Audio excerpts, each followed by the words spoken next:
All right, welcome back. In this module, we are going to be talking about tenant retention. Now, this is an important thing because it's always cheaper to retain your current tenants than it is to have to go out and get new ones. So we're going to focus on how to maintain the relationship between you and your tenants. Retaining tenants saves you money. It's so expensive to have to go out and market a property, to fix it up, to get it ready to rent out again. It's a much better plan just to have good relationships with the tenants you have in place. I recommend creating a tenant recognition program. Have a good tenant-landlord relationship and utilize the inspections to solidify that relationship through the process.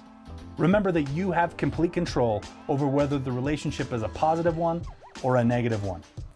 Now, on that note, let's talk about some of the negative things that can happen.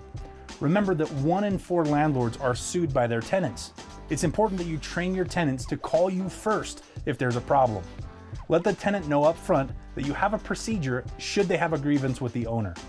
Now, through that procedure, if the landlord is found at fault with their grievance, give the tenant 3 months rent compensation. This usually is enough to get the tenants to call the landlord instead of an attorney. And 3 months free rent is way cheaper than a lawsuit. Now, if the landlord is not at fault and the tenant still sues, then you have to provide evidence showing the judge that you are not guilty. This is why it's important to keep a really good paper trail throughout your process of managing your rental property. Also, by offering that rent compensation, you can show the judge that you reasonably tried to settle the grievance. Now, again, remember that the cost of turnover is expensive. Replacing a tenant can easily cost $1,500 or more. You have fix-up expenses, you have rental income loss, you've got advertising expenses. What is the value of your time? The value of your time is much better invested in your relationship with your current tenants than in having high turnover and having to market your properties over and over and over again. Thanks for taking the time to watch this course. I hope you got a ton of great value out of it. Now, the one takeaway I want you to have is that managing a property is a lot. And as a real estate investor, you should be focused on going out and picking up your next property, not on managing the ones you already have.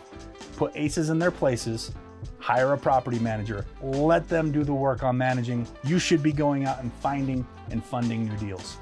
Now, with that said, thank you again for spending your time with me today. If you want to learn more about me and some of the other courses that I teach, check out my profile page. Thank you again for joining us today. Take care. Thanks for watching. If you enjoyed this content, please consider subscribing. If you want to learn even more about this topic, hop on a free one-on-one strategy call with us. All you have to do is visit flippin.education to book your call today. That's flippin.education. Hope to see you there. And until next time, we'll see you on the flip side.